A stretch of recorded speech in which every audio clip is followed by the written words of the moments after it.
Somewhere on Earth, right now, there is an entire room made of amber and gold, 6 tons of it, sitting in the dark, waiting to be found. It has been missing since 1945, and it is worth hundreds of millions of dollars. And it is not alone. Scattered across the world are treasures that we know existed, that we can prove existed, paintings, diamonds, shiploads of gold that simply vanished. Tonight we are counting down 7 of them, from a stolen masterpiece to the treasure they call the 8th wonder of the world. And at the end, the one recent case that proves these things really do get found. Number 7. In the Belgian city of Ghent hangs one of the most famous paintings in history, the Ghent Altarpiece, a masterpiece so coveted it has been stolen, in whole or in part, more times than any artwork on Earth. But walk up to it today and look at the lower left panel, and you are looking at a copy. In April 1934, thieves removed the panel known as the Just Judges and vanished. Then came the ransom notes, more than a dozen of them, demanding 1 million Belgian francs. Months later, a stockbroker named Arsène Goudertier collapsed after giving a speech at a political rally. With his last breaths, he told his lawyer he alone knew where the panel was hidden and that he would take the secret to his grave. He did. Investigators found carbon copies of the ransom notes in his desk, but no painting. 90 years of searching walls, crypts and archives has produced nothing. Somewhere in Ghent, most believe, a national treasure is still sealed in its hiding place. Before the Russian Revolution, the House of Fabergé made about 50 imperial Easter eggs for the Tsars, jeweled miniatures so exquisite that each one took a year to build. When the Bolsheviks stormed the palaces, the eggs were seized, scattered, and sold. Most were tracked down over the following century, but 8 of them simply disappeared. Then, in the early 2010s, a scrap metal dealer in the American Midwest paid around $14,000 for a small golden egg at an antique stall, planning to melt it down. Buyers kept refusing it. The gold was overpriced. So one night he typed the words engraved on the clock inside into Google.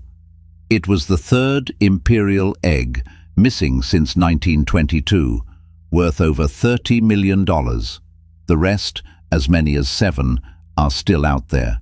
One of them may be sitting on a shelf, in a house, in a city near you, priced like junk, worth a fortune. July 1907.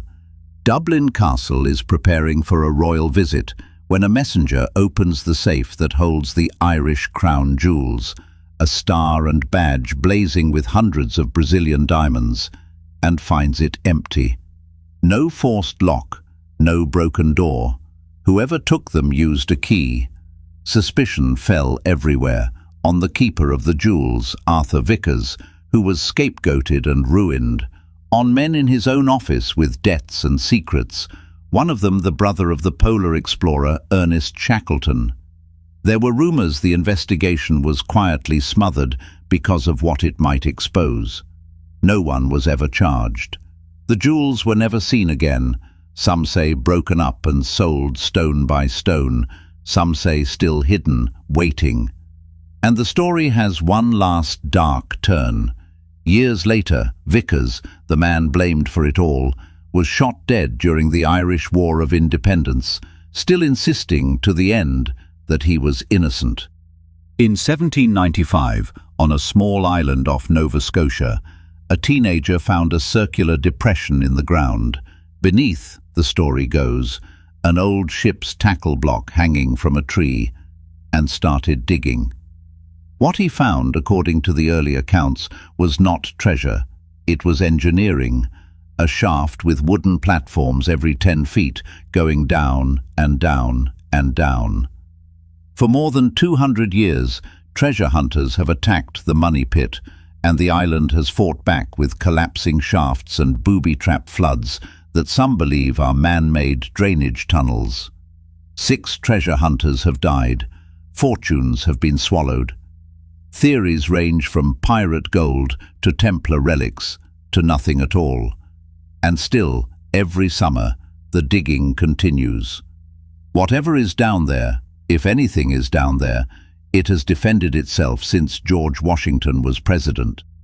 In the final months of World War II, as the Red Army closed in, the story goes that a German train loaded with gold, art and valuables rolled out of the city of Breslau, entered a tunnel system in the mountains of Lower Silesia, and never came out. For 70 years, it was a local legend. Then, in 2015, 2 treasure hunters in Poland announced they had found it. Ground-penetrating radar images, they said, showed an armoured train buried beneath the tracks near Walbrzych. Poland's own deputy culture minister declared himself more than 99% sure. The world's media descended, the dig began, and the ground was empty. No train, no tunnel, just natural rock and a century of stories. But here is the thing. The Nazis really did dig vast secret tunnel complexes in those mountains, Project Reese, still not fully mapped. The train may be fiction, the tunnels are not. In 1511, the Portuguese conquered Malacca, one of the richest trading ports on earth, and loaded the plunder of an empire onto a ship called the Flor de la Mar. Gold, jewels, tribute meant for the King of Portugal, by some estimates, the richest cargo ever to sail. She was old, overloaded, and leaking. In a storm off the coast of Sumatra, she broke apart on the reefs. The admiral survived on a raft. The treasure went down in shallow water and has never been recovered.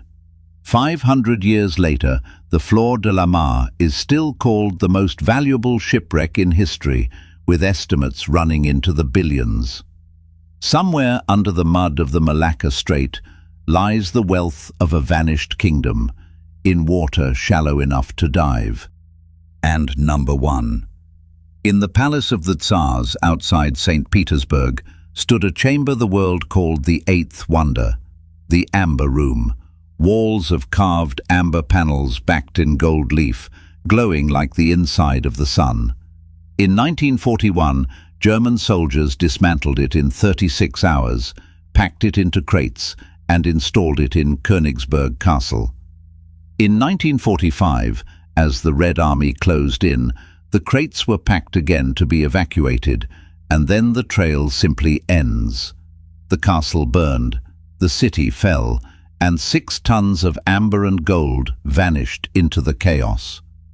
Eyewitnesses swore the crates left by ship, by train, into mines, into bunkers. Every few years someone announces they have found it, a sealed tunnel, a sunken wreck, and every time the crates are empty or the lead goes cold. Russia spent 24 years building a replica. The original is still out there, a room, an entire room, missing. If this all sounds hopeless, remember Forrest Fenn. In 2010, the art dealer hid a chest of gold and jewels somewhere in the Rocky Mountains and published a poem full of clues. Hundreds of thousands searched, and in 2020, someone found it. These treasures are not fairy tales, they are unclaimed property. So tell me in the comments, which of these would you hunt first, and where do you think the Amber Room is hiding? Subscribe and stay curious. The vault is full of doors no one has opened yet.